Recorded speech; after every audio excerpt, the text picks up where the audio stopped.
রাজধানীর আর্মি স্টেডিয়ামে বিকেল 4টায় ফজিলাতুন্নেসা মুজিব গোল্ড কাপ প্রাথমিক বিদ্যালয় ফুটবল টুর্নামেন্ট 2023-এর ফাইনালে ব্রাহ্মণবাড়িয়ার বাঞ্ছারামপুর প্রাথমিক বিদ্যালয়ের মুখোমুখি হবে লালমনিরহাটের বিকে প্রাথমিক বিদ্যালয়।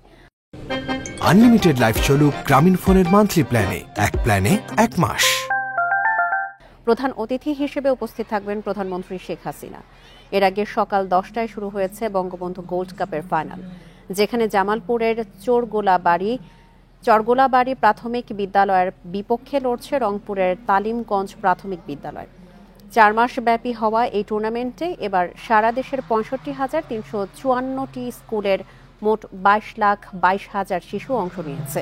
এই টুর্নামেন্টটি গিনেস ওয়ার্ল্ড রেকর্ডসে নাম লেখানোর চেষ্টা করা হচ্ছে বলেও জানিয়েছেন প্রাথমিক ও গণশিক্ষা প্রতিমন্ত্রী রুমানা আলী।